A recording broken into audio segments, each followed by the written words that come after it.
help me to ensure that we have the right type of have her on the team and to be able to work in collaboration with her. She's just full of energy.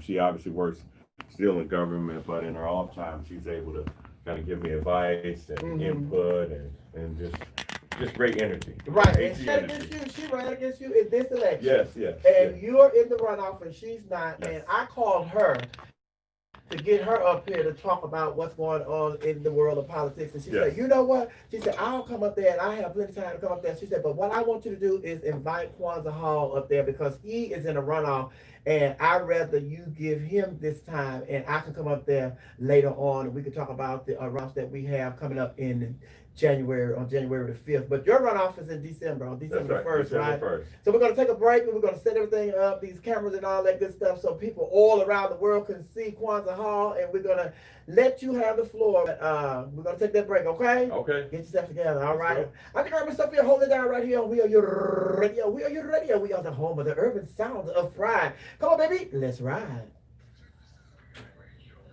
All right. Welcome. Can we get you some water or anything? I'm good for now. You want some liquor? No. I prefer cannabis. No. Hey. Put that on the docket. Thank you for having me. And I'm George Dago. I'm the CEO. George, Are you ready? thank y'all. That's good. Nice setup. Thank you. I do want to know where you got the ring light though. Amazon.com. Amazon. But they're back ordered. Everybody wants one. Light, yeah. And that one too, probably. Yeah, I got this one before that one. They gone. Yeah, nobody can get them. You can get them, but they're back ordered. Okay. So it's We Are You Radio. Yeah. Right. Okay. Right up there. Thank you for stopping by. We really appreciate thank y'all for having me. I'm running. I had to ride all the way from down. I was in Buckhead. Like when you talked, I rode all the way through town, stopped at my house over on 4th Ward, then rode all the way to Landrum, and all the way back from Landrum to here. Wow. I was driving. Trying to listen to two Facebook lives and 3-4 people calling me. Wow. I ain't want to be doing it. That's setting you up for what everything else. You have a phone on the hip, have one in your ear. 2 of them. I got one in my pocket right here. Get the back up. Boy, your beeper and your pager. Oh, you know what? Hey, that's good. I might need to give me a beeper. Hey, beat me. Hit me on the beeper.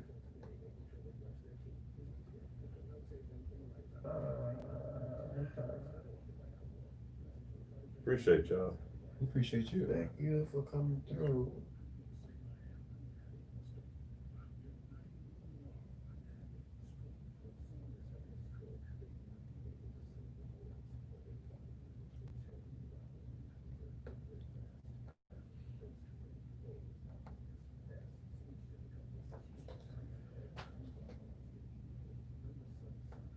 So how is the landscape right now? If you're ready to run, I feel good. We just got to keep working hard. Turn out the vote. Have more people letting folks know what what's going on, and we go from there.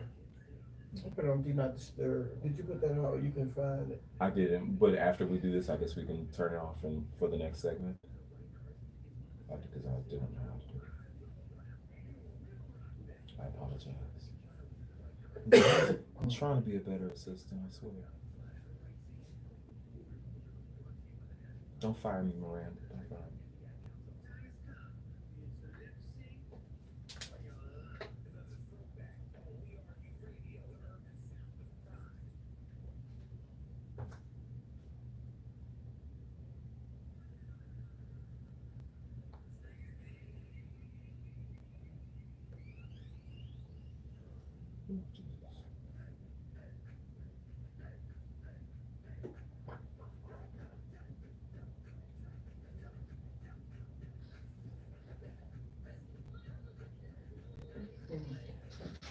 I'll be back. I'm gonna run to the restroom right quick.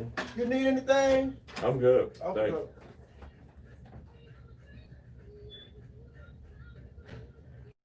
Thanks.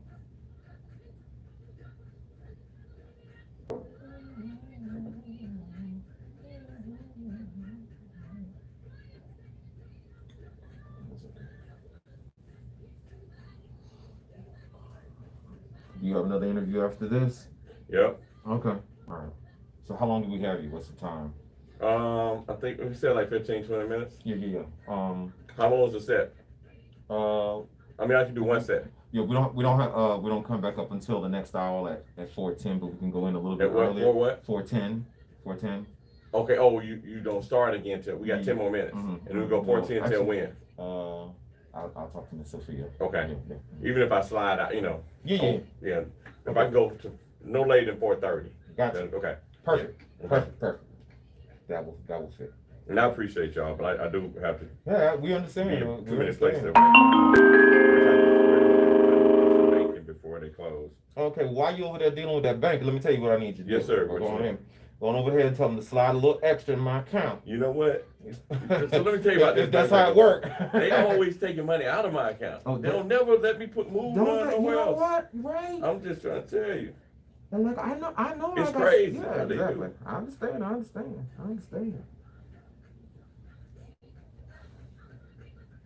Like my grandma used to say, I got more checks, so I know I got money.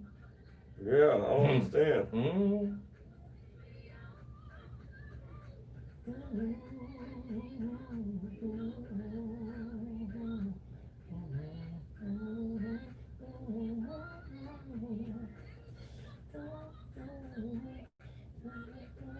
Well, I got you. What is your Facebook, Mr. Hall? Oh, I'm sorry, I got this on. Oh, no, hey, I had it loud. Oh, no, you good. What is your Facebook? Oh, Kwanza Hall. KWANZA.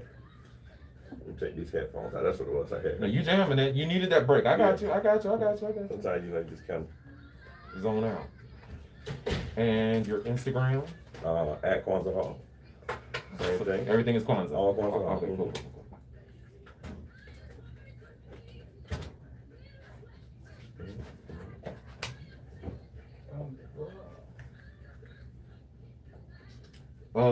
Sophia, he says we have them until 4:30.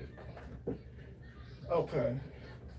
So early voting started already? Start already. You have it today till 5, tomorrow in Fulton County, and then Monday, Tuesday, Wednesday, DeKalb, Clayton, and Fulton.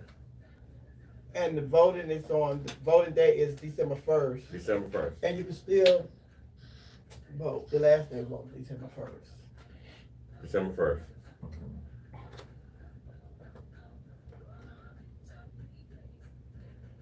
I was talking to him earlier, but Beyonce was seducing him, so.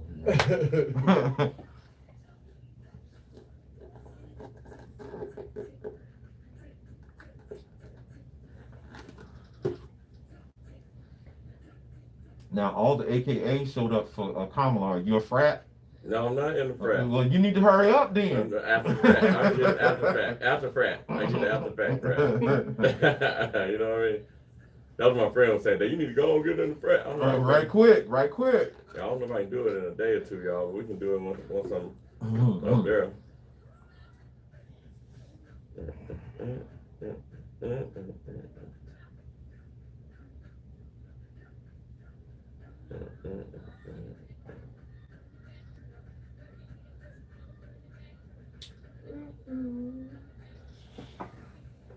If a man keep doing what you're doing, I'm just gonna get a picture. Hold on.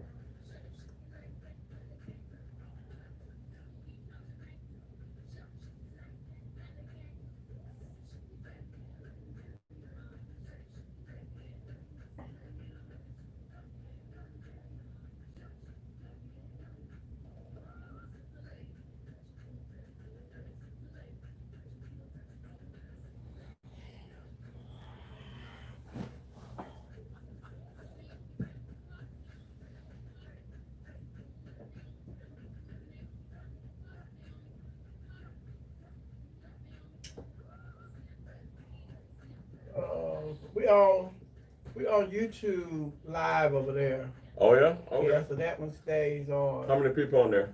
Let me see. Where's YouTube?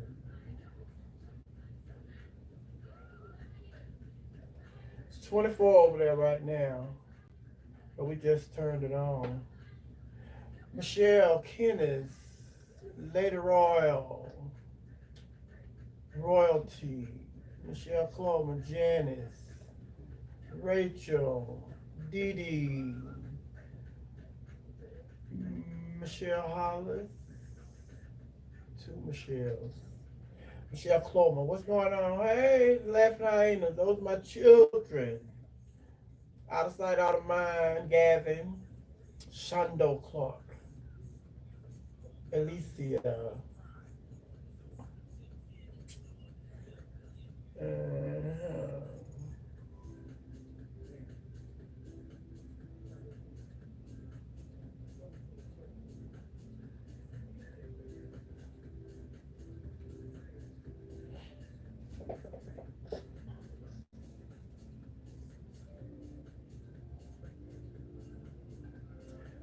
we're coming up after this song. It's 4 minutes.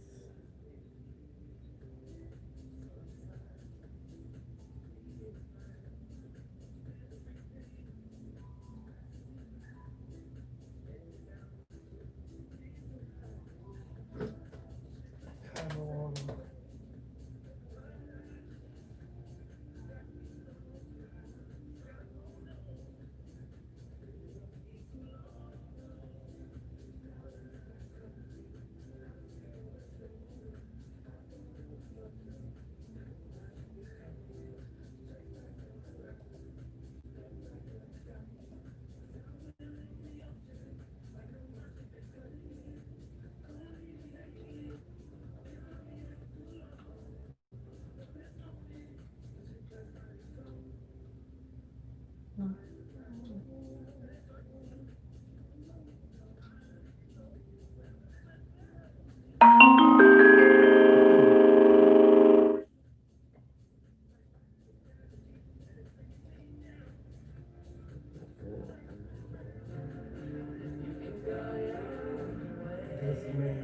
What is that? Me in Oh, here. hold on a second. I don't know. I didn't program that.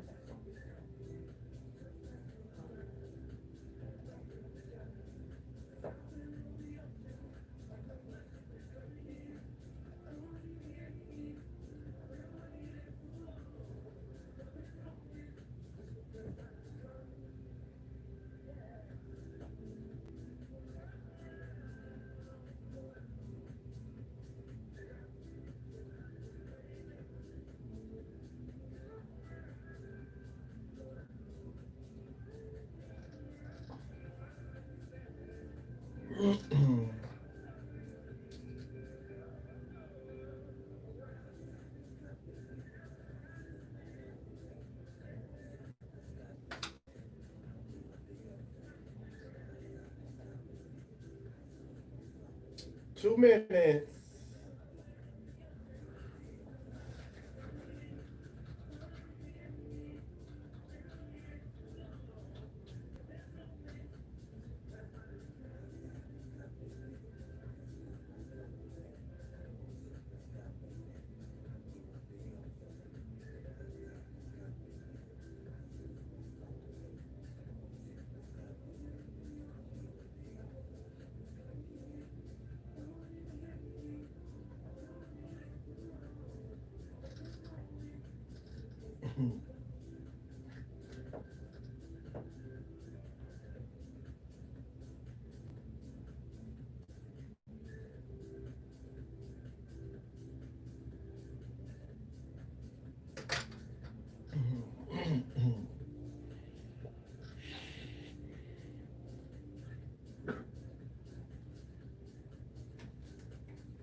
It's a calm Friday now. Calm me down a little bit. Mhm. Good, good. Just listen to the music and going through my social media for a change.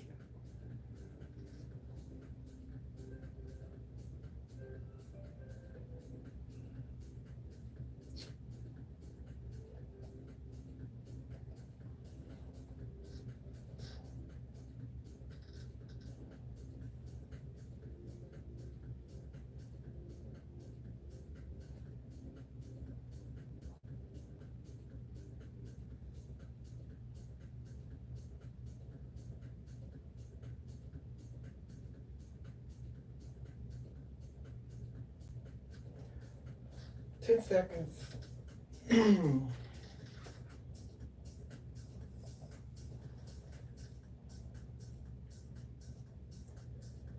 Welcome back to Club Chit Chat right here. We are your radio. We are your radio. We are the home of the urban sound of pride, baby. Yes, but we all want to welcome you all to this Politician Friday. That's right. We have Kwanza Hall in the building, and he is running for Congress. That's right. He is running for Congress, and early voting has already started. That's right. That's right. And tell people where they can, in what district they can go and vote. So I'm running for Congress to fill John Lewis's unexpired term. The district basically is bounded by Phillips Plaza on the north, all the way down to Morrow on the south, Mount Zion Road, down to the State Farmers Market, Hakeville, Morrow, Lake City, College Park, East Point, City of Decatur, Candler Road on the east side, and Fulton Industrial on the west side. So it's a pretty big area, 700,000 people. We need people just to turn up one more time. The vote is something that's very significant in our community, but in particular in this district, because this is a district that not only did Ambassador Andrew Young hold, but also Congressman John Lewis, the late great Congressman John Lewis, who passed away on July 17th. He gave his life for us to have the right to vote, like so many others, including my father. They fought for this, and I believe it's only fitting that we all go out in a way that we might not have before to show our respect for this great man and to vote in this election. Ideally, I'd love for you to vote for me,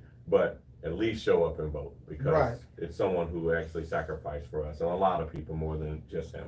And here we are, your radio. We try to teach everybody that politicians and voting is something that you should keep up with daily, not just when elections come. That's right. Me myself, I come from an old long history of voting. I started out with Mickey Leland and Barbara Jordan and Sheila Jackson Lee from Houston, and also here in Atlanta, Georgia. You have been a politician, you have been a businessman, but you have been a politician, and you have been around for a long time. People that don't know you and that are being introduced to you today, they need to know that you were part of city council, you were part of the school board, you were also running for mayor. Didn't you run for mayor against Keisha Lance Bottoms? I did run for mayor, so I'm the only person in that race who actually endorsed Mayor Bottoms. Everyone else endorsed against her. But I knew that she was the right person for the job at that time. You got to stand up not when it's easy for you, but when it's difficult. Right. And I stood up to make sure that we could get her in office. And look at it right now. Look at God. She might be someone who finally comes from Atlanta, who gets a significant appointment from a presidential administration. Right. That's so what I've been feel like I've had a hand in that, and I'm so thankful that I made the right decision to support her. Okay, so during the election, what are some of the things that you want to fight for to make people know that you are the right person to put in that seat? Yes, thank you. So, number one, right now we're in a very, very critical time in our country's history. We've never seen a year like 2020. We've got the COVID crisis in front of us. We got some stimulus money out there, but we've got to get more. There's a stimulus package on the table, and there's a disconnect between Republicans and Democrats. Republicans want to put out $500 billion, and Democrats are saying we need $2 trillion. Now, I agree with the Democrats, but we can't go through Thanksgiving and Christmas and New Year's without some money hitting the streets. Right. We all know that it need to be direct deposit this time, because if it doesn't hit the streets, it's going to be some all hell in these streets. Yeah. It's already getting a little dangerous out here, right. But it's going to uptick because people really aren't eating. There's a lot of people lost their jobs, they lost their businesses. Homes are in upheaval because of the school situation, and now we're seeing an uptick in the number of people impacted by coronavirus again. It's like a Black Death going through town, all over the country, and 250,000 people have lost their lives. So we got the CARES Act, up to $2 trillion that needs to get on the streets. That could happen this year. We've got the George Floyd Justice Act, focused on justice reform to make sure we have removal of qualified immunity, and that we have these unlawful acts by police departments all over the country that should not be happening. We've got to add some reform and restitution and support for the loss of lives that we're seeing continually, primarily Black men and women, trans community, LGBT, anyone who's been in the margins feels the pain of these public safety officers, and the justice system is not just for us. We need also to deal with marijuana and expungements of all records. The MORE Act is on the table, sponsored by Senator Kamala Harris. This act will not only decriminalize marijuana across the country, especially for all medical uses, but it will also expunge records. And I'm fighting to make sure that we expunge every record every life that was impacted by the 1994 crime bill should be restored. And it should be restored not just if people get out of jail, but they need some financial restorative justice. That's what restoration is, because people lost families, cars, homes, their whole lives, their scholarships.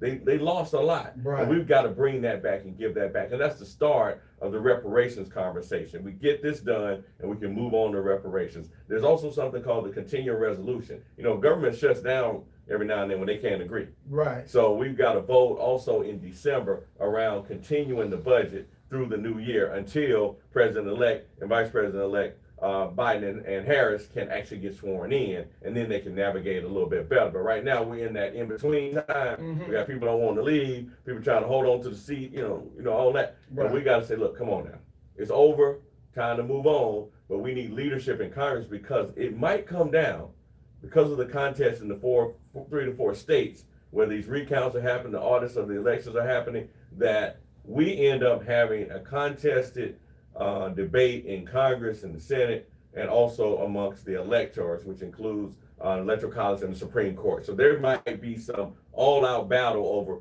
who is the next president and who actually won.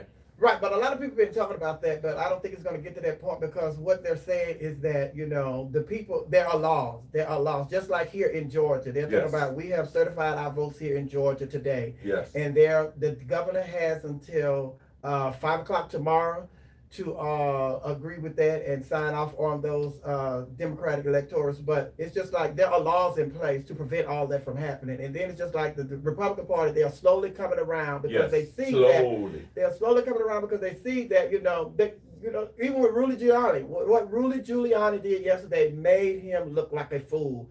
Going before the court, and the judges are laughing at them, and they are standing up there with a straight face trying to tell these bold-faced lies. And then when the judges ask, where's the evidence, where's the proof, they don't have it.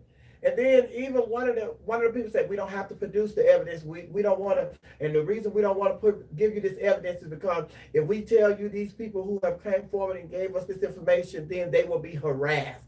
So it's just like a lie on top of a lie on top of a lie. And then you have been in politics for a while. What are some of the things that you initiated while you were here on the city council? Great question. So as a city councilman, I worked on so many different measures, passed over 752 pieces of legislation over the 13 years I was elected. $2 billion of investment in my district. Where we are is in Council District 2 as well. And the district was basically from 18th Street or 25th Street all the way down to Castleberry Hill. So Old Fourth Ward, Emmett Park, Ponce Highlands, Home Park, Georgia Tech, Georgia State, Atlantic Station. So it's a really dynamic part of town. The restaurants, the shops, the Beltline, those are all projects that weren't there when I started. And I fought to bring them to my council district. And investment goes where it feels comfortable. Like I said, $2 billion of investment is documented. 18,000 jobs brought to this part of town. People don't locate their companies and their businesses just anywhere. They go where they feel like they can get set up quickly. They know they're going to have favorable relationships with the government. And it doesn't mean government has to give them any money or any incentives. It's just they feel comfortable being in that location. And comfort is defined in a lot of ways, where their employees want to live there. Does it have walkability? Does it design? Do we have dog parks? I mean, we've done from food trucks to tiny houses. I piloted so many programs. I was known as the person who would kind of try out the most innovative things. And I saw my council district and my role as being an innovator, bring new things to the city that make it better based on my experiences and my travel all over the country and all over the world. So you see a good idea in Houston, you see a good idea in Texas or in Chicago or in Europe, in Canada or in South America, bring it back to Atlanta. Right. And that's what I tried to do over the years that I was elected, working with the planning community, working with the architects, working with the development community, working with the neighborhood leaders to create an environment that people want to live in. Pond City Market is one of those projects that I brought to the city. Krog Street Market, where you could walk around. Even I had to change the law just to make it where you could walk around and drink inside the buildings. It wasn't legal to do that. So it's always a lot of little laws you have to do. I supported Tyler Perry when he was in Emmett Park. He started out there, but had some challenges, and I had to help him because they didn't want him to be in the neighborhood. Now, this is a black man who's doing something very successful, creating jobs, but he grew from almost like 10, 20 million to $100 million in 1 year. And that success drove him out of a neighborhood, but he ended up creating his location over at Greenbrier. So it actually was a blessing in disguise because he got a full campus, and then later now it's at Fort Mac. So, I've been a part of these types of initiatives and just been supportive. Edgewood Avenue, making all those restaurants and shops where now Slutty Vegan is, helping those business owners, those property owners to be able to hold on, because times haven't always been this good and this easy as we've seen in the last couple of years. If you recall, when President Obama was in office, we did have that downturn, that great recession that impacted everybody, and we helped people make it through then, and we're doing the same thing with COVID. So that's really what my leadership style has been about. There's no big I, no little U with Kwanza Hall. I'm always accessible, I'm available, I'm a 24-hour council member and servant. You can call me anytime, any day. I'm on every platform on social media. I'm on Facebook, Twitter, Instagram, YouTube, LinkedIn, TikTok, Snapchat, call my cell phone. You might see me from any club in town. I support from Backstreet to 112 to Magic City to Cheetah to every church in town. There were 100 churches in my district. And a lot of people try to look down their nose at other individuals because they have some difference. But I've never been that kind of person, because I just don't believe that you can live life thinking that you have anything better than any other individual. There's a large trans community in District 2, right off of Piedmont, 3rd, 4th, 5th, and 6th. And when the neighborhood was complaining about, well, what are you going to do about this? And they wanted me to send police officers over there. We're like, wait a minute, you just can't call the police on people who really need solutions, not punishment. We began to work with some nonprofits who were working on justice reform so we could create a pre-arrest diversion program so people don't get arrested. And in that same vein, we passed decriminalization of possession of less than an ounce of cannabis, so that all these people who've been impacted by the war on drugs, children, everybody's kid has had a friend or themselves who's been impacted by having a little bit of weed when they were at college. And they might have lost their whole life, their whole scholarship, just because of that. We have people who lost their jobs. So I've always just tried to be accessible, available, and willing to make a difference in the life of anyone who I can help, because I'm in a role, and I've been in a role of stewardship. When you're an elected official, you're a public servant. You're not there to do politics. You may have to navigate politics, but you're not there to play it and do it, especially on your constituents. You're there to serve the public, and the second you don't want to serve or you can't continue to serve, you need to sit your butt down. Right. And that's what I did. Here at We Are Your Radio, we are a LGBTQI plus based radio station. And here in Georgia, and really all over the world, hate crimes have really picked up in the LGBTQ community. And I know that it is hard to file a hate crime against someone here in Atlanta, Georgia. And it's obvious to us that some of these crimes that happen in the LGBTQ community are hate crimes. So what is it that you could do to assure the LGBTQ community that you will work to bring awareness to the hate crime bills here in Georgia? Absolutely. Well, my track record speaks for itself. I've already supported every measure at the city of Atlanta. As a council member, we passed legislation. We worked with State Senator Vincent Ford over the years. He was one of the leaders on the hate crime bill. How you doing? And we also have just number one, you got to be able to take the meeting. Right. You got to have friends in the community, and you got to understand what it means to have a hate crime. That's first. And then second, you got to be willing to stand up and speak out when you find some adverse action or energy out there. Luckily, at the national level, I think we've made some positive strides, and Congressman Lewis has been very strong there. I was just reading on Instagram, there's a lieutenant governor in Pennsylvania who no longer can go on his balcony because he had two types of flags, one for legalizing cannabis and two for equal rights across the LGBTQIA plus community. And that was one of those things where, wait a minute, we're still fighting these battles. We're still fighting the battles, and in some places we've made phenomenal strides, and in other places we're still lagging. So you have my commitment to be a voice locally. You have my commitment to be a voice at the state level and at the national level and international level. Really, it's just having friends who are willing to stand up, be there, and speak out when you're not there. That's really what it boils down to. And if you have the power to pass legislation or to move an agenda forward, you must do it. Plain and simple, because that's what I want a friend to do for me. Do you have kids? I had two kids from previous marriage, and 2 sons, and they're in their 20s. Oh, okay. Yes. Are you married now? No, I'm not married. Actually, just recently had an amicable divorce. Oh, okay. Yep.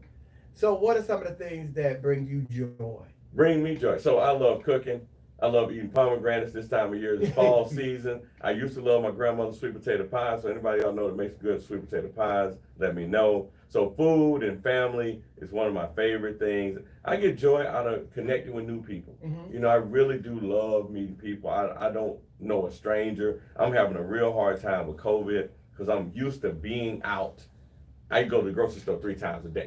You know, 3 different grocery stores. Right. You know, and they're all around here, so I can just kind of pop into places. But that's where you run into people, stores and walk in restaurant shops. I just love to be out and engage with the community and just be available, and not really with an agenda sometimes. You just kind of, you know, you walk around, you kind of doing things, you get stuff done, you're on your phone, you're having a little meeting, but it's not all you're doing, but you actually find out at the end of the day you got more done than you planned to just by being there. That's what I like to do. I love to be accessible. You know, I do try to make myself especially available for younger people.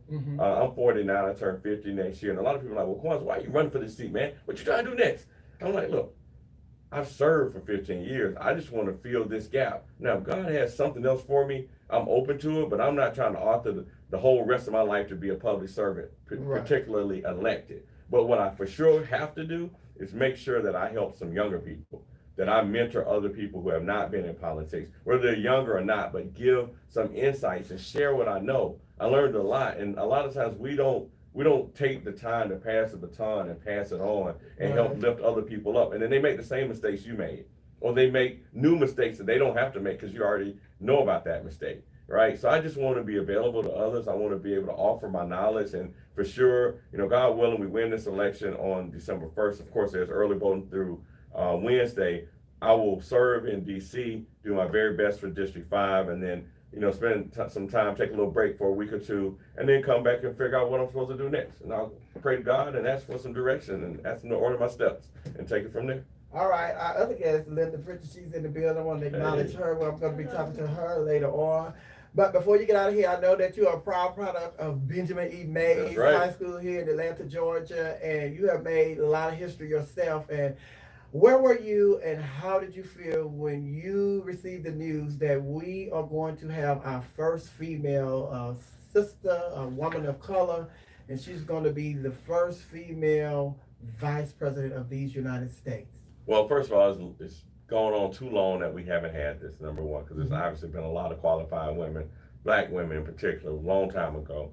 But I was overjoyed and thankful that we made progress and that everyone in this room and so many of our friends all were a part of that positive move. We've all contributed in our own very special way. We didn't all necessarily work with the party, but everybody, if nothing else, you voted, you spread it, you tagged friends, young people got engaged. I think it does something phenomenal for young women of color, black women, especially young girls, have something truly that they know they can do. Now, Obama broke the barrier, but now this one right here sets it off because, you know, young girls, you can't stop them.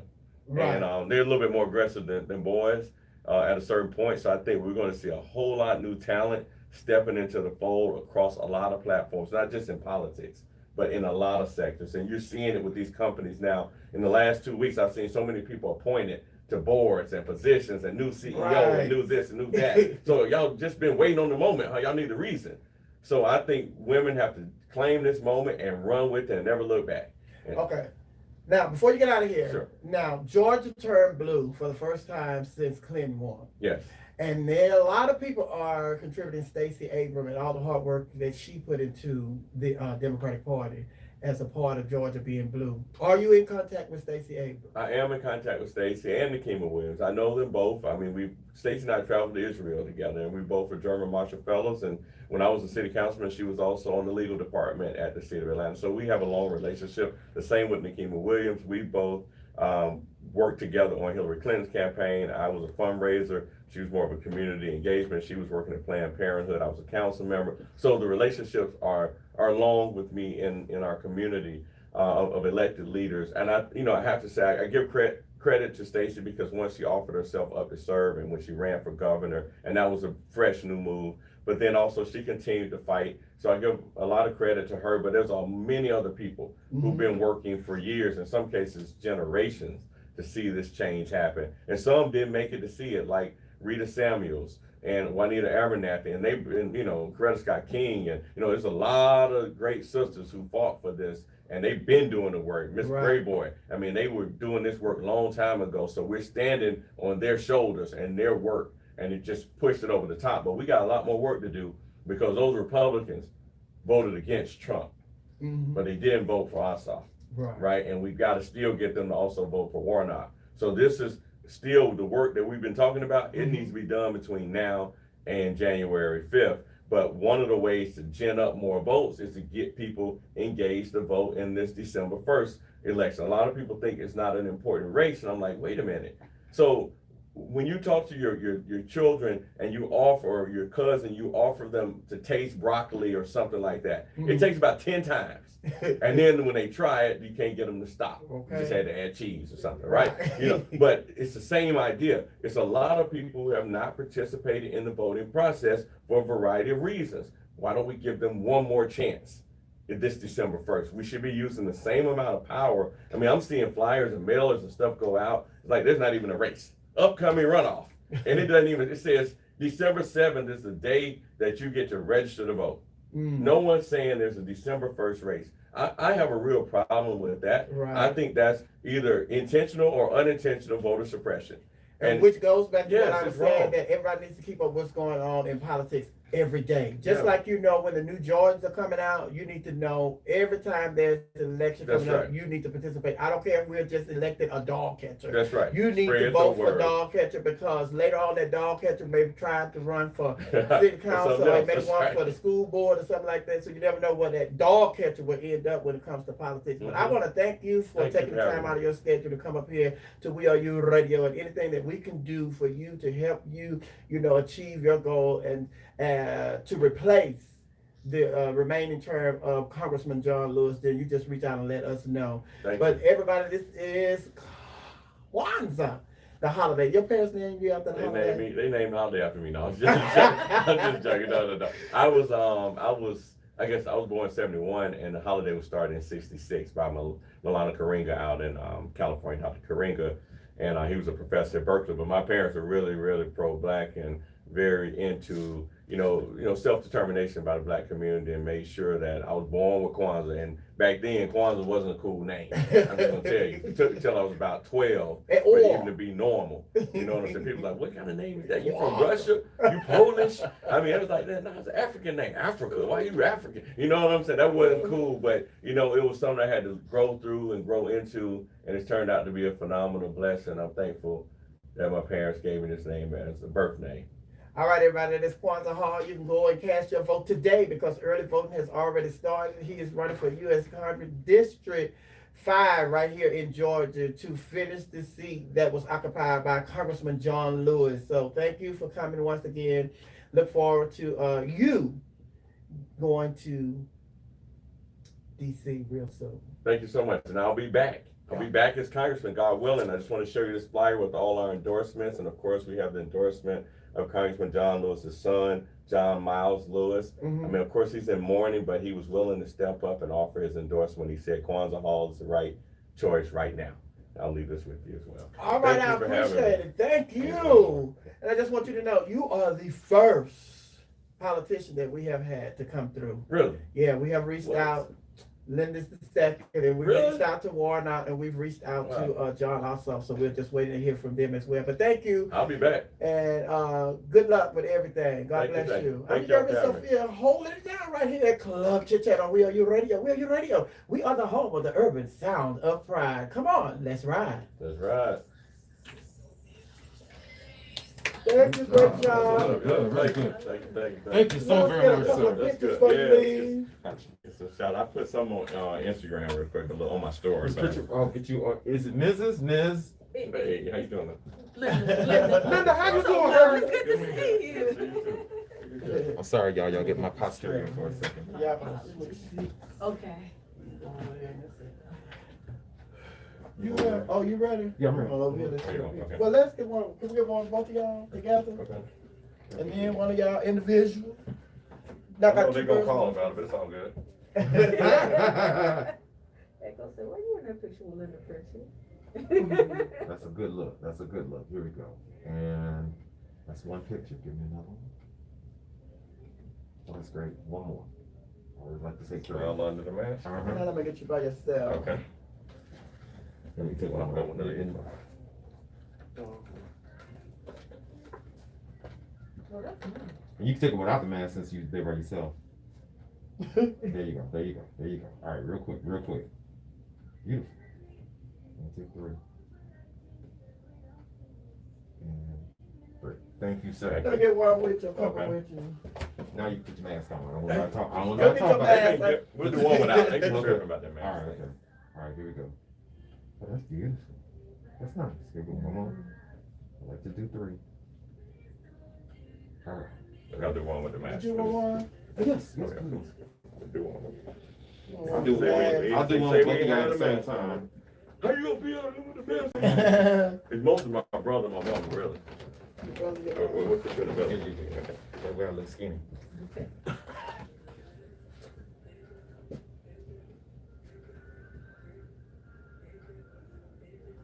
There we go. All right, y'all, man. Thank y'all. Thank you. Thank you, thank you, thank you. All right. God bless. Y'all Travel have a good safe one. and good luck, good luck, good luck, good luck. Enjoy this. I Fun. will. You on both cameras now. Make sure It you. looks like it's fun. I'll be back here for y'all. All right. All right, I'm gonna have to use appreciate the it. studio. Thank you. Thank you. Great. Let me put your purse right over here Oh, underneath sure. the table. Oh, Everybody you get did it. safe. Or we can put it next to you. Oh, no, it's fine. I don't need it right now. There ain't nobody I gonna ain't got to steal. pay for nothing right now. I don't think so. Let me tell you. Can I get you some water? Do you need some water? Cool, thank you. You want some liquor? Cause you getting ready to get in these pots. Liquor good. Here you are, man. Y'all so And let me funny. get let me wipe that off real quick. Hold on before you use that microphone. Let's get you ready. I appreciate y'all calling me. I appreciate you coming. I thought I was late. You thought you were late. You I thought I was late, then I looked at the text again. I said, oh, I'm right on time. I was rushing. You been I was rushing? flying past Rushing, them rushing, folks. like lettuce. That's my YouTube. My kids, my Latin hyenas, they over there. That one stays on the whole time. But the rest of the cameras in here, we're only on when we're on the air. Okay. So like right now, they're off. These are off. So how have you been? I've been well. You I'm getting better every day. getting better every I day? think so. Let's switch gears here. That one. That.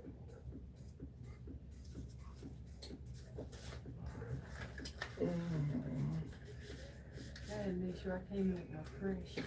Oh, and she's I first did. I woke too. up 5 in the morning so I could get it fresh. Because it was looking fuzzy. It was. And you can adjust your headphones right here. Okay. There you go. That's right. One more time. Throw this in the trash. And your last name is Pritchett, not Pratchett. It's Pritchett, right? Right. No, you got a lot of Pratchett's. No, I never heard Pritchett. Pritchard. Oh, Is what people, Pritchard. Linda. They can't even say it. I can't even say it the way they do because I know how to say it right. All right. I think I got everything. You want anything? We have a little Oh, they say snack. Pritchard. Pritchard. That's what they say. Pritchard. We have snacks. You want anything? Oh no, thank you so much. Good. All right. And that's your camera if you want to talk to that one. And of course, that's on 24 hours. 24 hours, did you hear me? 24 hours. 24 hours, yes, ma'am. 24 hours. Did y'all know that I'm Latina? I saw that. I did not. My mother was real animated like this, and my aunt was the queen of salsa, Celia Cruz. So, yeah, I saw that in your I bio. love her. Are you serious? I loved her more. Wow. Yeah. I guess, yeah. Yeah. Wow. They Wow. They won't let her die though. They just won't, cause now she in a commercial in Kaiser like this, and I'm like, but come on, when is it gonna end? They won't let her die. But she was amazing. She a CD after she died, and I'm like, if she could tell me something, she'd be like, I'm asleep, y'all. Let me go. Right. Really? But she was amazing. Yeah, she was Oh, wow. awesome. And there was a documentary. I don't speak a lick of Spanish. I watched the documentary in Spanish just so I could see the story. I grasped it from the pictures, but Yeah. Yeah, she I was amazing. I was her favorite niece. Wow. Because I was the one Sure that you Aren't we were. all though? I was the one that was tucked up under her. So I've been flying and traveling with her since I was 2 years. No, since I was a year old. Do you sing as well? Not like her. Not in public. Not like really not at all. It sounds good to me, Okay. but I think like let me show you this picture. This was my baptism picture. I think I've changed a little bit. Oh wow, just a little bit. Gosh, wow, bad. I love that. Wow, history within history, right there. Yeah, my mother was her little sister.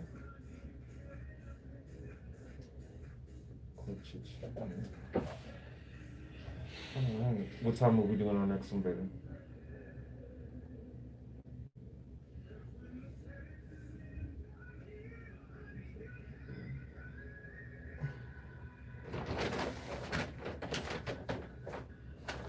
That is amazing, though. That is amazing. And she was very professional. She took what she did so seriously, and I think she died because of it. Cause she was But more she- concerned about working and being out there than she was about her health. But I think for At that her, point. oh wow, That wow, was the Macy's Day Parade. goodness gracious. I think for her career, the Mm. span of her career, she really progressed the exposure and the presence of the Latina Cuban experience. Yeah. And for a lot of us, Mhm. she was ours, as Yeah. well as the Cuban cultures, because like she sure looks like us, and it makes us realize how that. It all blends. Yes, in. Yeah. yes. I found out way after the fact. Maya Angelou got over her shyness because my aunt used to sing at the Apollo. And when she saw my aunt perform, it was like my aunt turned into a different person, and she just felt like she can overcome stuff because of seeing that. And Patti LaBelle started singing because of my aunt. I always said they look alike myself. Yeah, Mhm. and Patty sang at my aunt's funeral. I saw that. I did see Yeah. that. I did see that. So I'm a fan. I'm a fan. But you know what's funny? The Cubans, even the white Cubans, they'll fight you over some Celia Cruz, but yet they are Trumpers and they're racist, but they think that she's theirs. I get you. Yeah, I see what you're saying. Yeah, that. Again, that's something within the culture. We're a big melting pot. Yeah. Wow. People say she was Republican at that time that she was alive. She was friends with Reagan, the Bushes, and but she was also friends with the Clintons. Oh wow. And but the way things are now, well, Donald Trump was she knew him then, and I met him once through her, and she didn't like him a whole lot. And she would not have been Republican in this time because of the things that the foolishness, and especially what people don't realize is they say, oh well, don't let the Mexicans in, they're illegal, you know, they're going to take our jobs. Celia Cruz came through Mexico. She exiled from Cuba to Mexico, lived in Mexico, and then presented herself for political asylum to the United States, but from Mexico. So if it had been today, you would have turned her around at the border? You would. I mean, she wouldn't have been at that like that. But honestly, she came through Mexico. So you would have said no. You know. So what my people put in cages, separating the children. Cubans went through a lot of separation because our stuff is really jacked up down there. The majority of my family's in Cuba. I haven't met them in person. You know, I have an issue with traveling there because she was so anti-communist that I don't think it's safe because I was that close with her. You know, so it's all sad. Wow. You know, one group makes a come up, but we're still back there. You know. Yeah, I definitely like, and we how long before break? Oh, we got about 10 minutes. Right? Okay, yeah, I definitely would like you to share with Miss Sophia how that translates into what it is that you do here in the United States, being at that cross section of African American, Latino, that whole experience and seeing all of that, how that navigates you and what you do. So yeah, I definitely want to hold you there so you have something else to share when you get on the air. But yeah, that's really good to But know. you know what's crazy? I have like between 2 and 5% Latinos in my district, so I don't really have any. Oh, wow. And then the black people in my district are like, "But you look like me. What you gonna do for me?" Mm-hmm. And I'm like, "What Yeah. I've been doing. Right. We're gonna do some more of that." Right. You right. know. Wow. Okay. It's just about doing what's right for people. Exactly. Well, Biden said it great. This is the United States. Absolutely. It's not blue. It's not red. It's the United That's what States. we need. That kind of healing. Yeah, certainly, definitely. Get folks on the same page. Definitely. And I think it's gonna take almost the whole 4 years of his career It's as a lesson president to learn. to. It's gonna get us where we need to be. Definitely. So wow, Celia Cruz, yes, indeed. So when elected, I'll be the first Hispanic female senator ever for Georgia. Oh, no, she would definitely be proud of that. Definitely. I figure if she in a commercial for them, maybe she do it. Like, can I find an old video like Right. for Linda? Well, why couldn't you use some of the family photos? And that story that you shared just now really is a story of every immigrant presently, and that totally relate. I get it. I completely get it. Yeah. So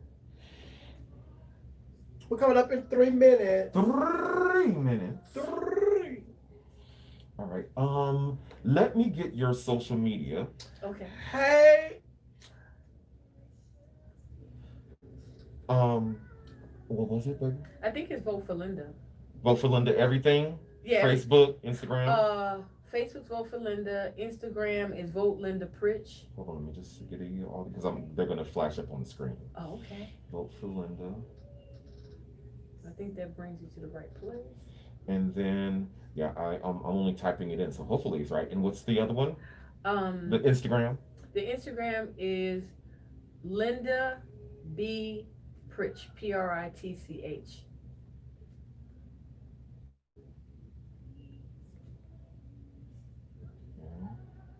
And your Twitter. Twitter is Vote Linda Pritch. Okay. I think that's the one I did see.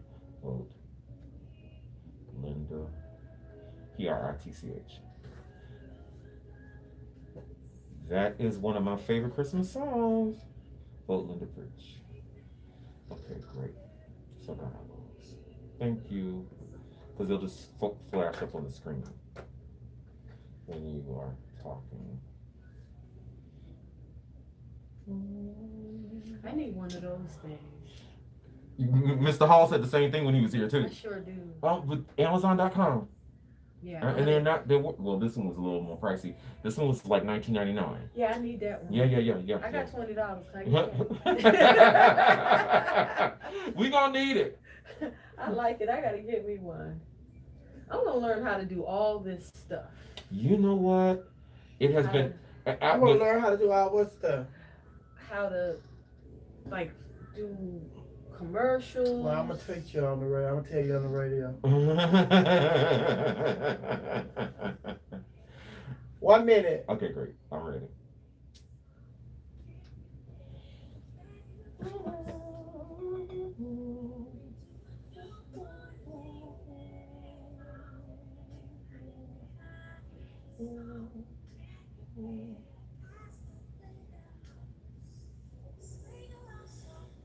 And it is State Senator District 39, right? Yes. 30 seconds. Okay. We are ready.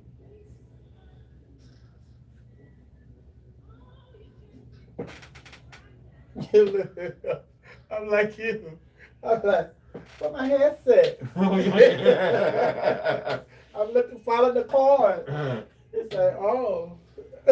Sometimes I'll say, where are my glasses? Oh, all the And then on my time. head and on my face. Welcome back to Club Chit Chat with your DJ, Miss Sophia, right here. We are your radio. We're your radio. We are the home of the urban sound of pride. Yes, we are. And that is my favorite gospel artist, honey. The one and only Yolanda Adams. With It Came Upon a Midnight Clear, honey. I love me some Yolanda Adams. But I have another love of my life in here today. The one and only. She is Linda Pritchett. How are you, Miss Pritchett? I am well. And you are running for state senate here in Georgia for District 39. Yes, for the second time this year. Second time this year, you're in a runoff? No, it made it the third. The I third. ran in June. You ran in June, and now you ran in November, and then you're in a runoff, so now you have to do it all over again. We got to get these Georgia people out here to vote for you. Yes. Yes. So, for the people that are finding out who you are for the first time today, just go on and tell them a little bit about who you are. Okay, well, I live in the city of South Fulton, and I am a mother, and I am a wife of a former politician, Eric Fleming from Mississippi. Mm-hmm. I am a certified paralegal with a degree in criminal justice, Mm-hmm. and I am extremely involved in my community and what goes on in District 39. I've been running for almost a decade, Okay. and I've been fighting for the right to serve others. And what gives you that passion to want to serve other people? It's just when I was a child, like when the teacher will say, ask a question, I'd be like, I have the answer.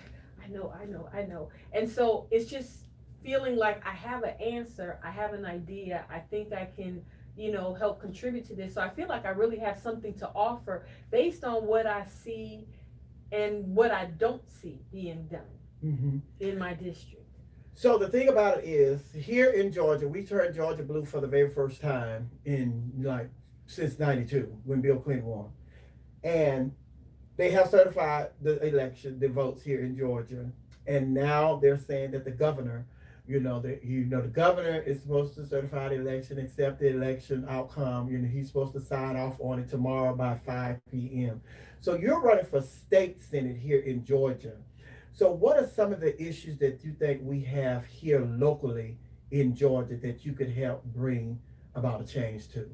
Well, first of all, because of COVID, people are hurting. Mm-hmm. People have lost their lives, their homes, their jobs, and people are facing, real issues. I spoke to a lady today that was telling me that her HOA put a lien on her house and they're trying to take her house from her, trying to get her evicted, and her house is paid off. There's a lot of people in financial distress, a lot of people with food insecurity. So we need to make sure that people are stabilized and receive COVID relief. Mm-hmm. I'm looking forward to our new president to come, Biden, because I'm positive that he's going to try to pass or he's going to implement some CARES Act relief, COVID relief for people. And Georgia needs part of this relief. We need to recover from just having gone through so much. Right. So one of the things that I want to ask you is, because we are LGBTQI plus based radio station, we have a lot of issues within the gay community here locally, and you're going to be a part of the local government here in Atlanta. What are some of the things that you see that are going on in the LGBTQ community that you would like to help us with? Or some things that you have already, started out, helping within the gay community?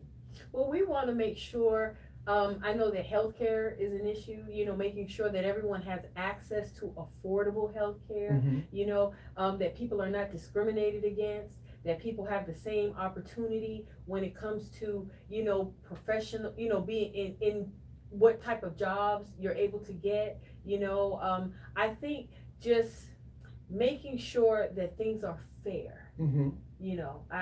That's where I see us having to be more sensitive and more inclusive, and just breaking a lot of the stigmas and a lot of the foolishness, Right. that keeps people from really feeling comfortable just being who they are, being themselves, Mm-hmm. and so we have to do a better job at just embracing people. Right, and I was talking to Kwanza Hall, and I was talking to him about the hate crime here in Atlanta. And in the gay community, we know a hate crime when we see it, especially when it's perpetrated upon us.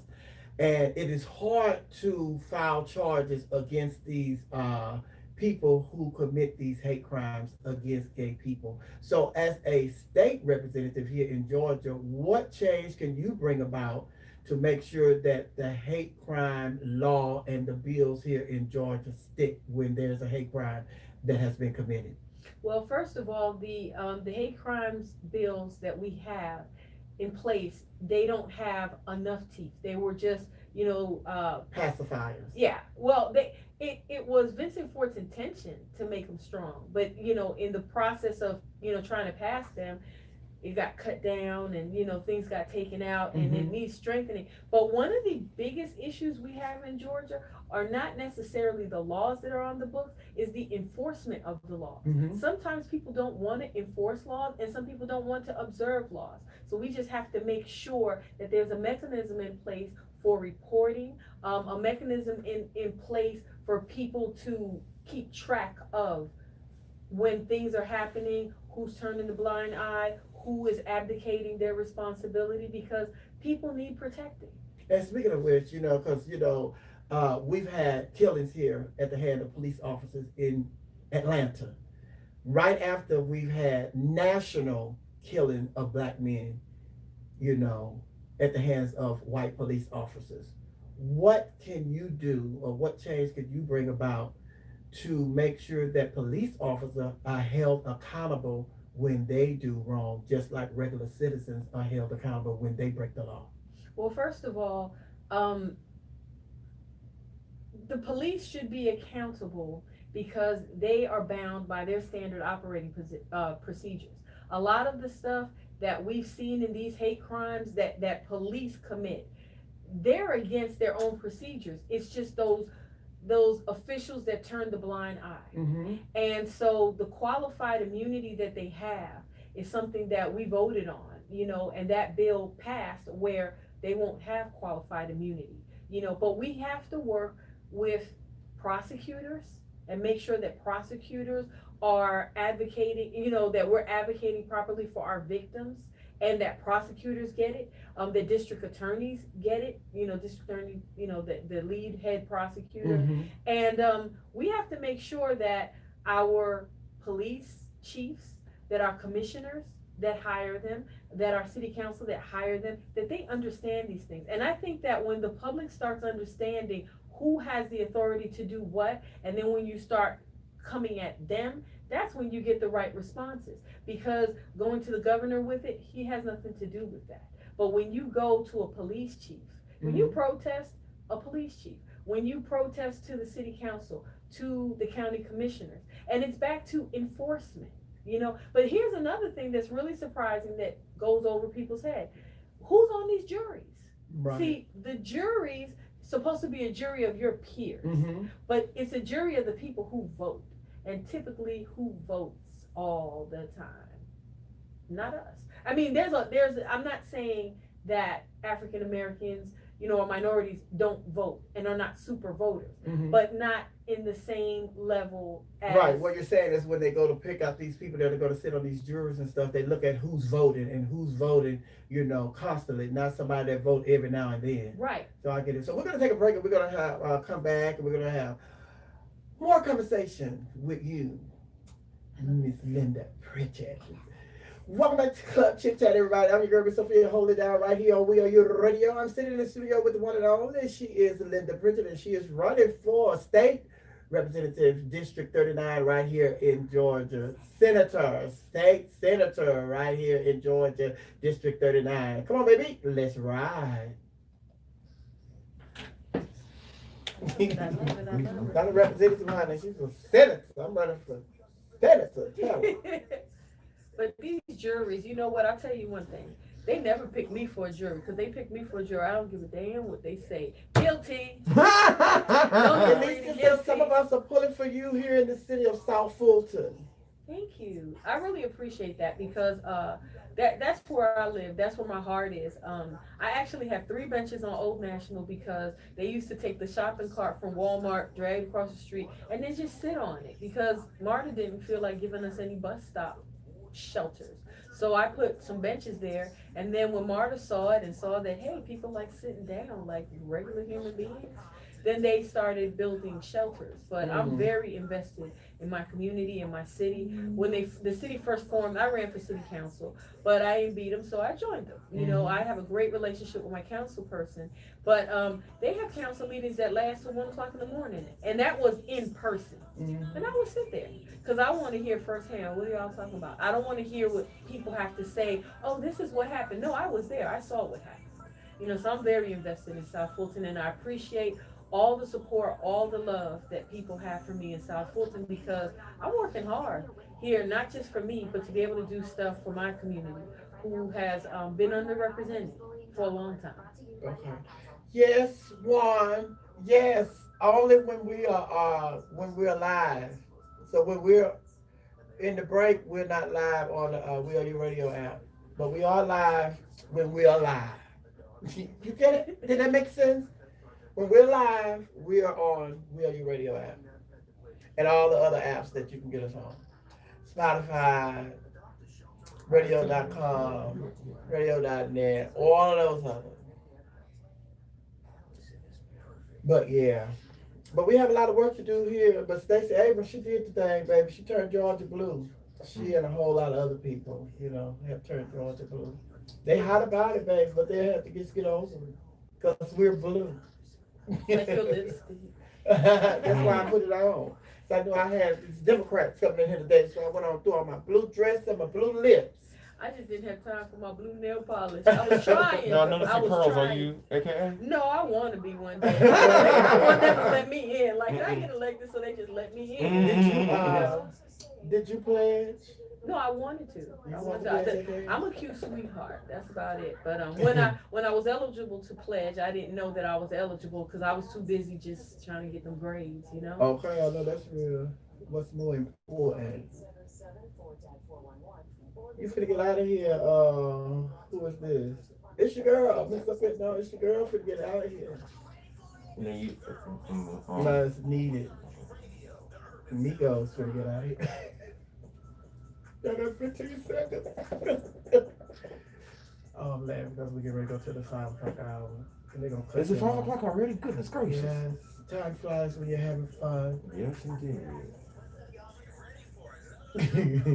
He said 5 o'clock, Miko. Good boy, Miguel. Thank you, Michelle Holly. Oh, they live over there, but I have it over here so I can read the comments. So you'll think I'm going crazy. So we hollering. You look lovely tonight. I used to live 6 blocks from Howard University. I went to University of Maryland. We used to be in Howard all the time. You know, actually, Kamala inspired me to start wearing pearls. She had those black pearls she started out with at first, and I got me a pair.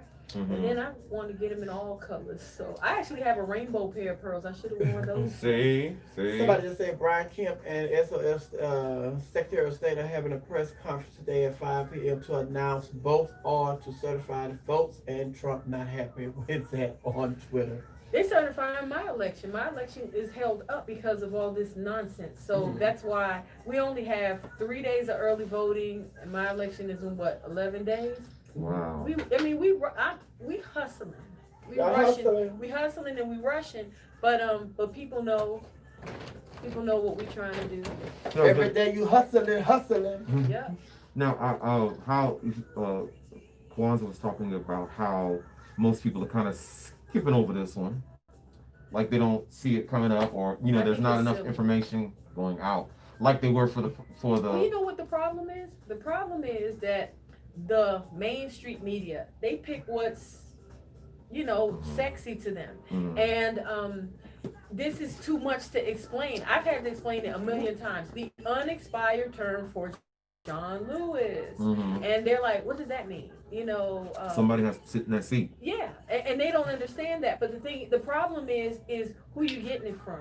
When the media doesn't want to talk about these things because they don't have time for that, us candidates really have to we got to push it out there. We got to get in the communities, talk to the people, explain it till they understand it. And it's hard. So Nakima is not going to take the seat until the midterm. No, well, 2021, when everybody else gets sworn in, Oh. she'll get sworn in. But by that time, Kwanza will have been the congressman by that time for that month.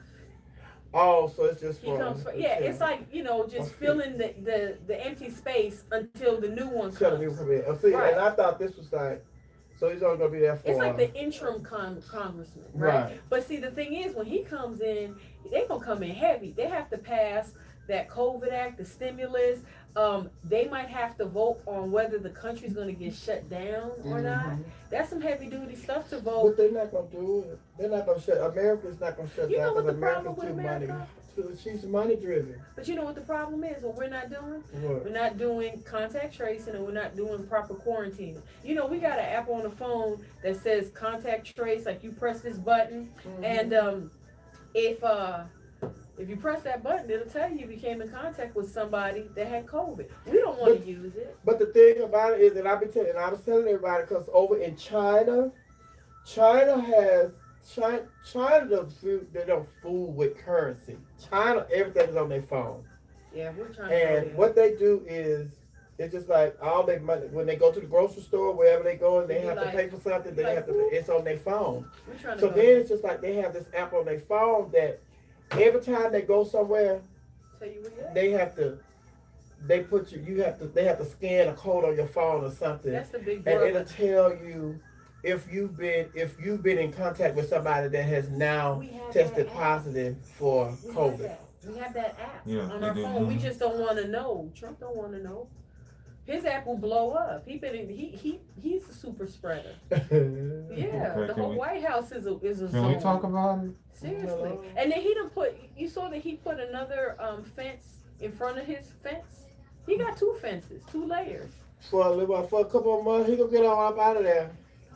You can't finish yourself in. You coming up out of there, boo. But we have to quarantine. When you know you have COVID, sit down.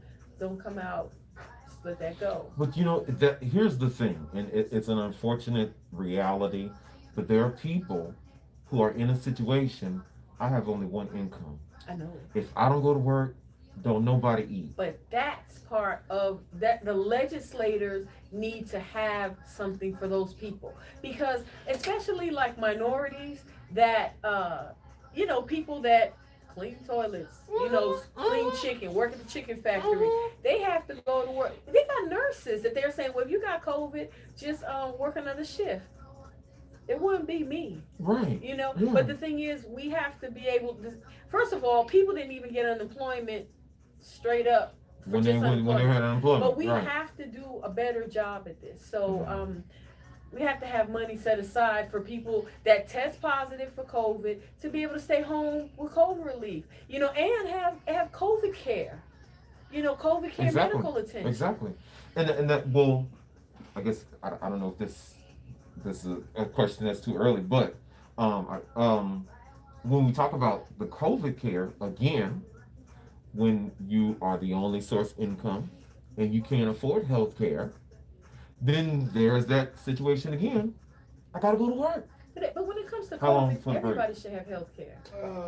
We have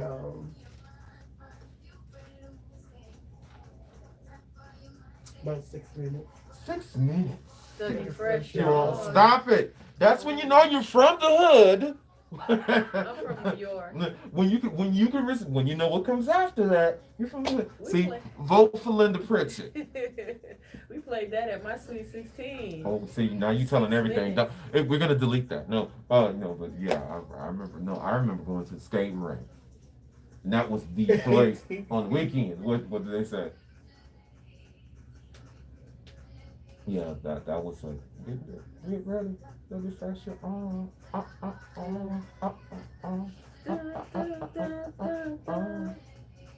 Didn't he just do a live from somewhere? And he still looks the same.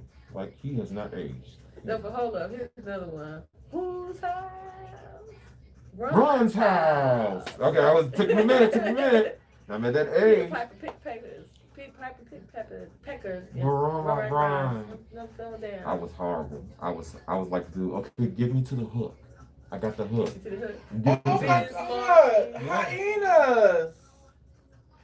Hyenas! The hyenas drag a man from his bed and maul him to death. What? Did he say something about my hyena? How did he get in his house? No, they drag him from his bed, honey. And Oh. maul him to death. Hyenas. Hyenas. Where Like is in it? real life? In Yeah. Africa? No, let me hit the story, honey. Hyenas. Oh, child. Yeah, in Africa. Oh, cool. In Zimbabwe. While he was asleep. But you know that says something for the food chain too. If they're that close into where people live, that means there's no food. You know, if that's what they do, because that's not what they do. That's not their character. They hunt, but to go into somebody's house and that's Wow. It's not a good look. no. They're messing up for the hyenas. Now the hyenas can't campaign. All right, we're coming up after this song. All right. Get us a little piece.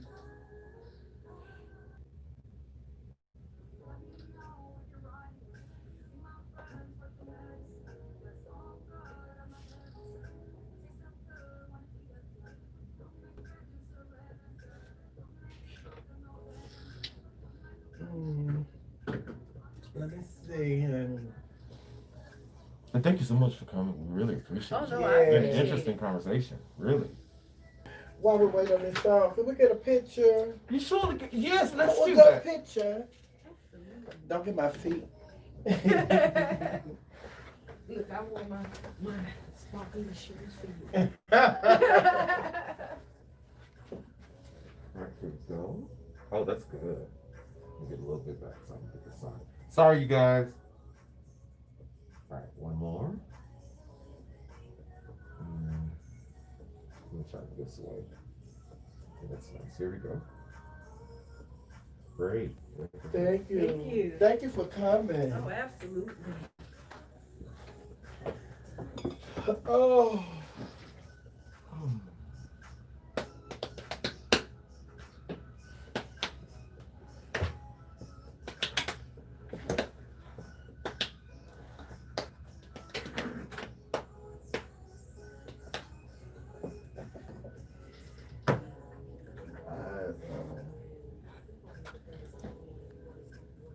Make sure you download the app and support the station. I really, really appreciate it. You seem like you're enjoying the music, so. Oh, yeah.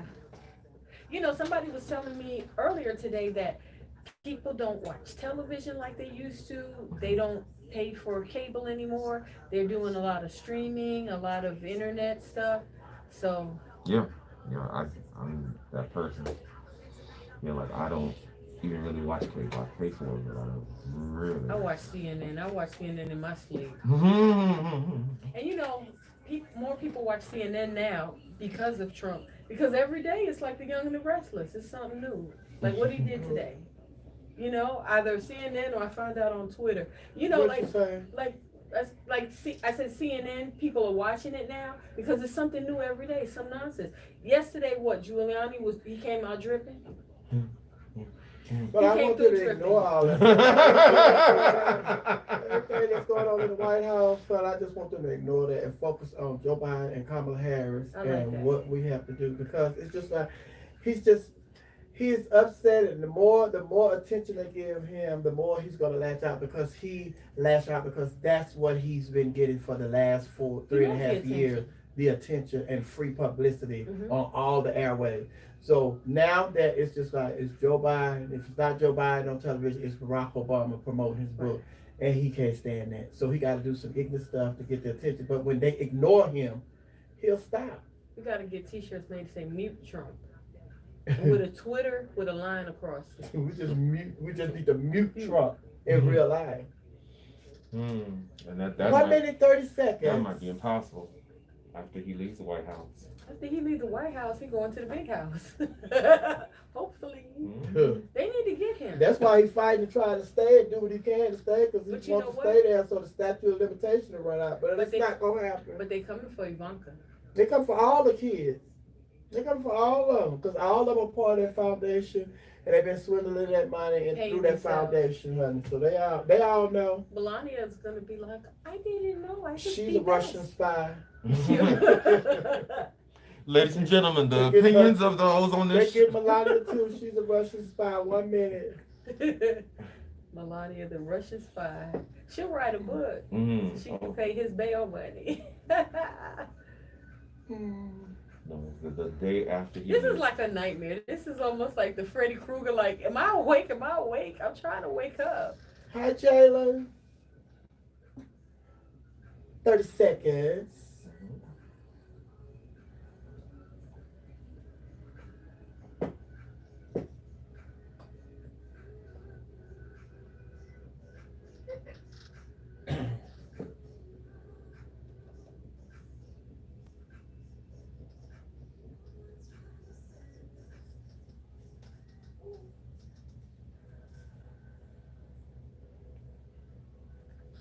Welcome back to Club Chit Chat with your DJ, Mr. Sophia, right here on We Are Your Radio. We Are Your Radio. We are the home of the urban sounds of pride, baby. Yes, but we are. Welcome to this Friday, honey, and welcome to Club Chit Chat's Happy Hour. That's right, this is Happy Hour where everything is legal, honey. Get your drink on, get your smoke on, get your pills on, get your freak on. Everything is legal right here at Club Chit Chat during our Happy Hour. But today we're going to have to hold back on some of that because we have a politician in here, and she cannot be tied up with all of that foolishness and shenanigans. So we have to just drink water and Kool-Aid today while we have Linda Pritchett here. Now she is running for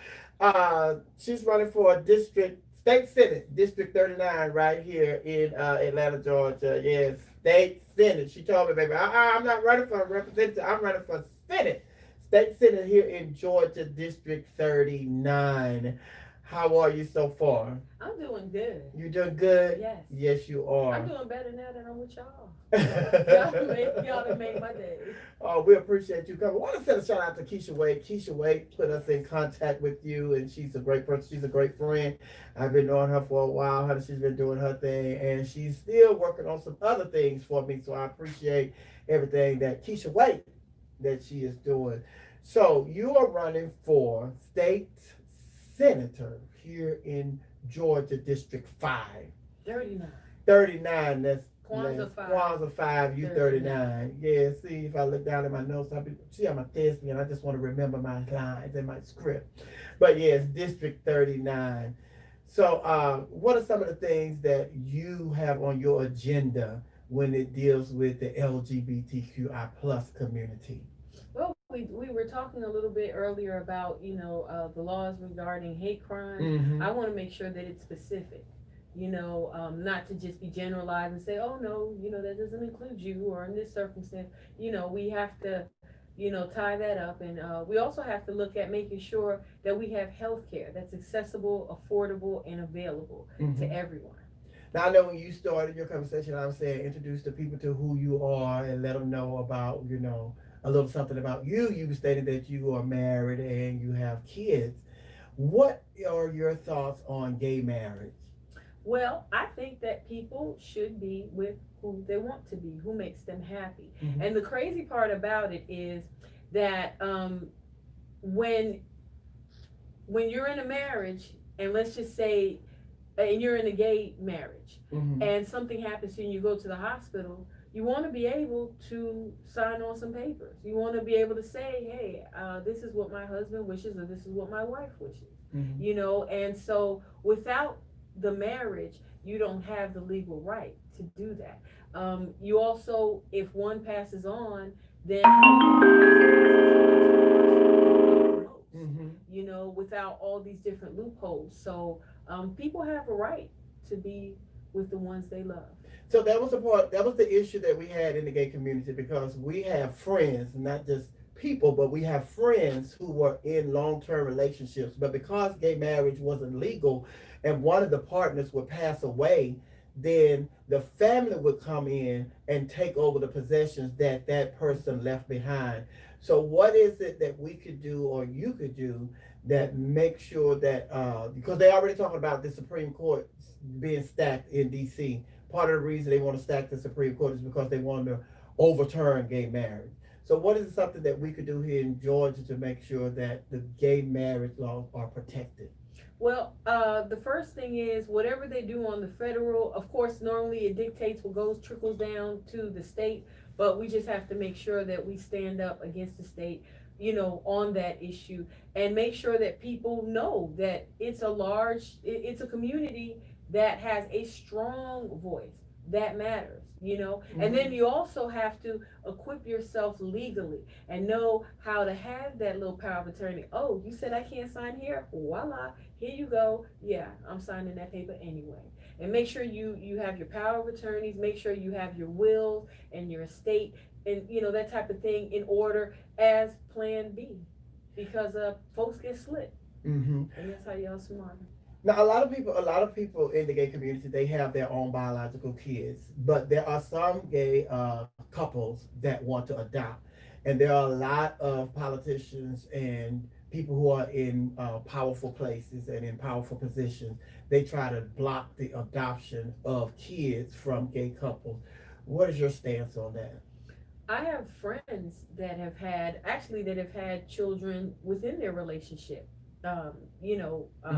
By artificial insemination or what have you, and when people want to, first of all, we have children that need a loving home, and that's what you look at. I think what people, they're not honest about what the issue is. They're thinking because you have one set of sex, then what are you going to do to that child? And that's what their main issues are. Right. And people have to get over that. People have to get over those thoughts, because that's not all it's about. It's not always about actual sex. It's about wanting to express the love that you have, raise someone, up and share that love and raise someone within that love, So you see, like Anderson Cooper and his husband, they just had a baby the other day, and everybody all over the world is excited about it. Right. So you all for gay adoption? Yes. Because the thing about it is, the people who are, just like you said, the example that you gave, because people always say that if you have two men raising a boy, then those two men, 9 times out of 10, then that son that they're raising is going to end up being gay. And if you have two women raising the daughter, then that 9 times out of 10, then that girl is going to turn out to be a lesbian. But then it's just like on the flip side of that, what we say to it is, well, the majority of gay people were raised by a man and a woman. And we still end up liking the opposite sex, not what we saw when we were growing up. So if we could make that decision, not going into a heterosexual relationship, because that's what we saw when we grew up, what makes you think that it's going to be any different from a child that's adopted by a gay couple? And see, the crazy part is there are a lot of foster families. They adopt, or not adopt, but they take in children for the money. Yes, there's a lot of that going on, but it's just like, and I have gay kids who have become foster parents, and I know a lot of people who have become foster parents, and then what they had to go through to become foster parents, all the house check, the wellness checks and the house checks, and making sure if you're having a boy and a girl, you got to have this room, you got to have this set up, you got to have, so everything that they go through, then they have to go through classes. And there's a whole lot that goes with becoming a foster parent. And then, they have gotten to the point where they wanted to adopt, because it's just like, okay, we want to go on and adopt. And then at that point, somebody from the family, some grandmother or aunt or somebody else said, no, we want to keep you in the family, we want to get the kids. But it's just where you been all this time? Right. But it's like the whole thing about it is, people would not put themselves in this situation and go through all of this if they didn't care about the kids. Exactly. And then the people that always come up against the people who care about the kids are the ones that are sitting there and letting the kids just sit in a foster home. So it's just like, when we have people that are in position to take care of situations like that, that's what we want. And to know that you are one of those people that would help us fight the fight to get these gay adoptions and make them legal and make all this the situations where it's just confusion. Yeah. That's all it is confusion and loophole go away. That's a good thing. And I would be we have to deal with the elephant that's in the room because when I Google your name, you know what came up. A lot of stuff. A lot of stuff. And then I want you to just clear the airways because a lot of people, you know, we're living in the age of social media and Yes. people are going to be introduced to you today that don't know you and then they're going to go and Google your name and a certain situation is going to come up. So could you clear the air about what's going on with that situation? They're talking about you broke into your own house and you were arrested. Now, how crazy does that sound in the first place? Okay. So basically, what happened is back in 2018, my parents, they both were dying. Mhm. My mother had Alzheimer. My father had cardiac issues, and so we decided to restructure the loan for our house, Mhm. right? And so that wasn't really working out with the bank, with the servicer, Aquin, which a lot of people have had issues with. Mhm. So we had a bankruptcy filed. And so they executed a foreclosure, and everyone should know that when you file a bankruptcy, you have a federal stay. That's a federal protection against Right. foreclosure. But they foreclosed anyway, and they sold the property to a predatory investor, the same people that are trying to gentrify your neighborhoods. So when they did that, we filed a lawsuit. I mean, I work for an attorney. I'm a paralegal. So we filed a lawsuit, for wrongful foreclosure, and we've been going through the process. But that predatory investor has been trying to get us out the house, the whole time. So they filed dispossessory after dispossessory, and they were getting shot down left and right. But it wasn't until this year that one particular judge entertained them, allowing them to transfer a case a whole year later to try to get the house, and she entertained it. And during the COVID period, while we were under judicial order, she signed for that eviction order. Now, me being in the legal profession, knowing no one's enforcing or signing these orders during the COVID emergency, why would I be checking and looking for that? I didn't see it. And so then when part of these orders were lifted, then they started executing the eviction. Now, the sheriff's office didn't serve us with any paperwork. They just showed up at my house. So they show up at our house, they put the stuff out, and then my attorney had advised me, there's a law, it's called Clower versus I don't remember who, but it's a case law from the 1900s where people used to have issues with property. Mhm. And when you have a controversy of property, it's based on possession. Whoever has possession is who keeps possession until it's determined by the court. Right. So based on that, we regained possession of our house because we have a lawful claim to the property. Number one, we had the federal stay, and number two, we have pending litigation. So we went back in our house, and then a few days later, they show up with the police. The police allowed them to start drilling through our locks and everything. Now, the police only have jurisdiction over criminal matters, not civil matters.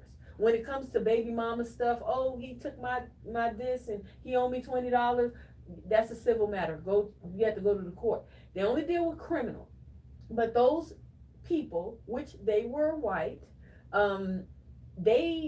I don't know what kind of madness they told the police, but initially the police had to stand down and they apologized for the whole thing. Mm-hmm. So then a few days later, they filed something else asking the judge, hey, give us another dispossessory over this house, make the sheriff have to put them out, and the judge denied them. Mm-hmm. But they don't think that the police can read, and I'm almost inclined to believe that some officers can't read either, because the order never said put her out. Mm-hmm. But they went to the police and said, oh, look, this order says put them out. Then they told the police chief that the marshals and the sheriff was there and they were acting as a standby. And they said that I destroyed their locks and that I broke into the house, and it wasn't even that kind of situation. Mm-hmm. We're still in litigation at this time.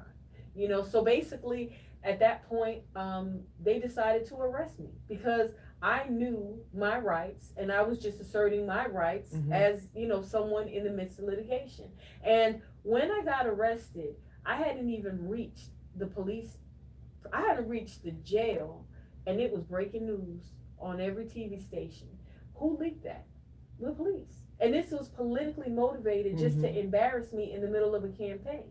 Now, what I'm finding out more, through this process is there are so many people that have found themselves in my same situation. The difference is I'm kind of a fighter, and I'm not saying that other people not being a fighter is the wrong thing. It's people don't know how to fight in these situations. This is embarrassing. This is humiliating. This is discouraging. A lot of people go through the same stuff where they get that knock on the door, their stuff gets put on the curb, and what they do is they put it in storage and they move in with their family, and then they just let home ownership go. But the thing about it is, I always say that God put us through stuff not only for ourselves but for other people. And so for you to experience this firsthand, now you know from firsthand experience what other people are going through. And then with somebody like me and a whole lot of people like me who are into politics daily, we know that the further you climb up the political chain, the more they come after you. And for you to be sitting here across from me today tells me that, all of this, the majority of it is politically motivated. Absolutely. Because that's what they do. It's just like the same thing with, Reverend Warnock, they're coming down on him, the same thing with John Ossoff, and the same thing with Kwanza Hall. Whenever you are looking like you are getting ready to take over that seat, they're going to come for you the hardest, and they're going to look for the stuff that's going to drag you down. And then it's just like you're saying, and just like we see now, Trump and his campaign and his organization, they're making all these accusations, but they don't have any proof. And then with you being a female, and women get it the most. Because the half the stuff that you're going through, they wouldn't do that stuff to men. They don't do that stuff to men, but it's women, and it's like they sought after women so they can, make you all look bad and make you want to give up and not go forward with what you're trying to do. But I encourage you to keep on doing what you're doing, because anytime they're coming after you, that means that you are a threat to them, and they know that you are coming to get the job done. So are there any other things that you want to say to our viewers and to our listeners to let them know that you are the best person for this position, and how to get in contact with you, and why they should go out and vote for you? In the beginning of this interview, I talked about fighting for the right to serve. I've been fighting for the right just to represent people, just to offer them a solution. And with the people that I talk to, you know what they want out of a state senator? Somebody that they can see, somebody that they're going to remember. A lot of people don't remember who the senator was before now, because they don't see you, they don't hear from you. They want a state senator that informs them. I've sent out a newsletter that has over 2,000 subscribers. They want somebody that's going to introduce legislation, someone that's going to do some work, and someone that understands what they're talking about, someone that can relate to them, someone that has either personal experience or that has compassion for people. And I also am the only candidate in this race with the relevant experience. I have worked at the state capitol with Senator Donzella James, Representative Sandra Scott, Representative Ronnie Maber. I've worked in the city of South Fulton at City Hall, and I've been at MPU meetings, HOA meetings, commission meetings, election board meetings. You name it, I'm there. And what people want is someone who's going to be there for them. And that's me, Linda Pritchett. And my website is vote4linda.com. And if you want to reach me personally, my number is 678-561-2263. And not only that, you are also a volunteer, so it's not always about the money to you. You are a great volunteer, and the proof is in the pudding, because you are one of the recipients of the Barack Obama Lifetime Achievement Award, and those are awards that he give out to people who volunteer around, in different states, and you are one of the recipients of that award. How does that make you feel? That's one of my proudest accomplishments. I first started when I moved to Georgia. My church is World Changers, and I would volunteer and be at church. She had World Changers, guys. She had World Changers. Don't hold it against me. But I used to be at church so much volunteering that people thought I was one of the employees. So, service. And as I mentioned, I think before, my aunt was Celia Cruz, and one of the biggest projects that she volunteered with was the League Against Cancer. And she wound up dying from cancer, but she helped raise millions of dollars by singing and volunteering in different ways. And so I think that rubbed off on me. just making good use of your time, doing things to help others. It's so rewarding. Now you say that rubbed off on you, but you say you can't sing like her. I can sing a little bit. I said, you know what I said? I said it sounds good to me though. It sounds good to me. I don't know if you gonna like it, but it sounds good to me. Okay, well, I thank you. You have been wonderful, and I hope that you've enjoyed being here with us, and we look forward to helping you, you know, and all that you have planned on doing for the state of Georgia, for the state of Georgia and the city of Atlanta. But listen, you are an African American woman, and if you make history, you are also, you know, biracial. So you are. I'm Cuban. I'm first generation Cuban, but what most people don't realize is that Cubans are black. Hello. Actually, 90% of Cubans are black. Hello. It's not just Ricky Ricardo. It was Celia Cruz and a whole bunch of other Negroes like us. Okay. Yeah. So if you were in this seat, then you would be I'll the be first. the first Hispanic female state senator of the state of Georgia. And last question. Yes. We are getting ready to have our very first African American woman of color vice president of the United States of America. What did that do for you? Well, first, I met Kamala, Mm-hmm.